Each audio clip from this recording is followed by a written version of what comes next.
माझा मॉर्फ करून व्हिडिओ बनवला संजय शिरसाट। माझा मॉर्फ करून व्हिडिओ बनवला। मी आज अब्रू नुकसानीची नोटीस पाठवणार। नोटीसला उत्तर दिलं नाही तर फौजदारी गुन्हा दाखल करणार। सकाळच्या भोंग्याला लोक रोज शिव्या घालतात, मलाही आता तसंच उत्तर द्यावं लागणार। जयंत पाटलांचं आता त्याचा आता निर्णय कधी काय घेतायत हे एकदा त्यांना विचारा।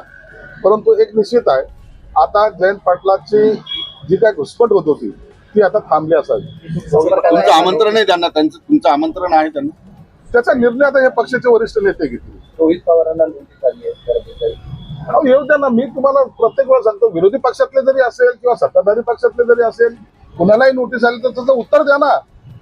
तुम्ही चूक केली नाही तर तुम्हाला तिथं काही होणार नाही, परंतु त्याचा एवढा गवगव करण्याचं काय कारणच नाही ना। उत्तर देणं हे आपलं काम आहे आणि म्हणून त्याच्यासाठी एवढं काही संकट आलं असं समजण्याचं काम नाहीये। जर तुमचं चूक असेल तर निश्चित त्याची पनिशमेंट तुम्हाला मिळेल। पहिले संजय जे होते, महाभारतातल्या संजयला दूरचं दिसायचं, मात्र या संजयांना जवळचंही दिसत नाही असं दानवी टीका करतात। त्यांचं म्हणणं सरळ आहे की हे संजय धृतराष्ट्र आणि दुर्योधन पक्षाचे आहेत आणि आमचा संजय जो अर्जुन पक्षाचा। पाची पांडव मधून एक आहे। अहो, हे रुदाली पक्षाचे आहेत हे सगळे, हे रडके आहेत हे सर्व। कुठं अर्जुनाची बरोबरी, कुठं धृतराष्ट्राची बरोबरी। इतिहास सांगायला सुद्धा इतिहास वाचावा लागतो आणि हे बगर वाचता इतिहासाचे प्रणेते झाल्यासारखे बोलतात ना, त्या टायमाला त्यांच्या बुद्धीची कीव करायची वाटते। दलालांची एक गँग महाराष्ट्रामध्ये कार्यरत आहे। यांचे सर्व पुरावे माझ्याकडे आहेत, परंतु त्या खालच्या राजकारणाला मला जायचं नाही। परंतु आता मला असं वाटायला लागलंय की आता त्यांना त्यांच्या भाषेमध्ये उत्तर देणं गरजेचं आहे। कुठं कुठं कशी सरकारी बंगल्यामध्ये पार्ट्या केल्यात त्याचे सुद्धा आता व्हिडिओ मला सुद्धा दाखवावे लागतील असं मला वाटतंय। आणि म्हणून ते बाकी काय असेल ते पुणे असेल, मुंबई असेल, मी सगळे प्रकार जेव्हा काढेल तर हे यांना प्रतिभूत थोडी होईल। परंतु ह्या नीच पातळीवर जाण्याची माझी आज तरी इच्छा नाहीये।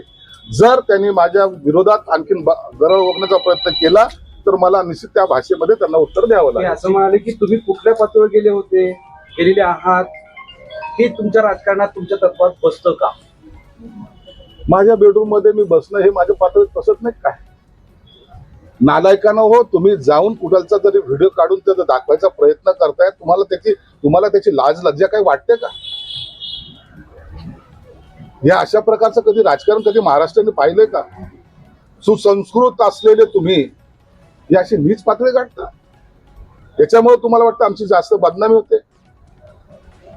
परंतु एक लक्षात ठेवा, हे सगळे जण फक्त आणि फक्त कसं मला टार्गेट करता येईल याचा प्रयत्न ते आहे। जयंत पाटलांनी प्रदेशाध्यक्ष पदाचा राजीनामा, शशिकांत शिंदेची जवळपास वरती त्या ठिकाणी लागते। जयंत पाटलांचं अनेक वर्षापासून शरद पवार साहेबांबरोबर असलेलं चांगलं नातं, परंतु असले अस्वस्थता ही आपल्याला पाहायला मिळालेली आहे।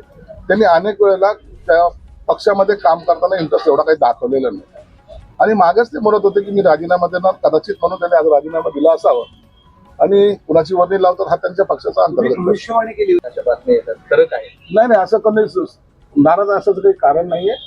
शिंदे साहेबांचे आम्ही कट्टर समर्थक आहोत आणि आम्ही मी तरी चुकीचं काम करत नाही हे माझं शिरस्ता आहे आणि असलेल्या कोणत्याही संकटाला तोंड देण्याची माझी ताकद आहे।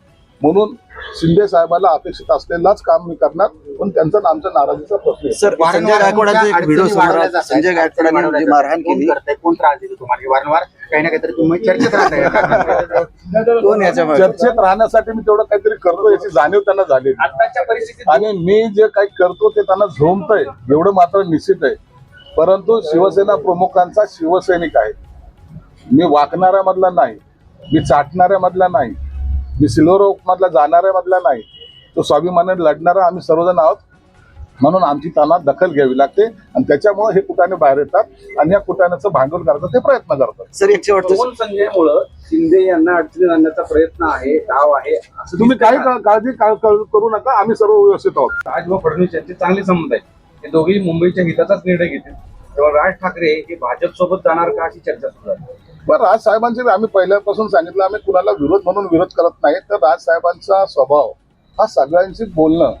राजसाहेब देवेंद्र फडणवीसशी बोलतात का? बोलतात। राजसाहेब शिंदे साहेबांशी बोलतात का? बोलतात। त्यांचे संबंध सर्व राजकीय नेत्याशी चांगल्या प्रकारे आहेत आणि त्यांनी मागे सुद्धा एकदा अशी ब्ल्यू प्रिंट काढली होती की जे महाराष्ट्राच्या हिताची असेल। त्याचा सुद्धा सबमिशन त्यांनी मुख्यमंत्री त्या काळात त्यांना सुद्धा त्यांनी दिली होती. म्हणून जो महाराष्ट्राचा पॉझिटिव्ह विचार करेल त्यांच्याबरोबर आमची मैत्री ही कायम राहणार आहे. तर समाज कल्याण विभागाच्या उपायुक्त जयश्री सोनखडे यांचा एक व्हिडिओ व्हायरल झाला होता की कामगारांना घरी बोलून आईची स्वतःची मसाज करतानाचा तो व्हिडिओ आहे. काय कारवाई होऊ शकते? नाही, तो व्हिडिओ आम्ही पाहिलेला आहे. सचिवालयाने तसे निर्देश दिलेले आहेत. काही महिला 2 दिवसापासून छावणी पोलीस स्टेशनमध्ये तक्रार दाखल करण्यासंदर्भामध्ये जात आहेत. तर आता मी आजच संभाजीनगरमध्ये आल्यामुळं संध्याकाळी त्या महिलांचं काय म्हणणं आहे ते मला भेटायची त्यांची इच्छा आहे. त्यांचं सुद्धा ऐकून घेईल आणि जी काही डिपार्टमेंटल कारवाई असेल ती त्यांच्यावर केली जाईल. ज्या तक्रारदार महिला आहेत त्यांच्यावरच गुन्हा दाखल झाला. त्या संदर्भात मी सर्व चौकशी करेल. योग्य तो कारवाई आम्ही निश्चित करू. संजय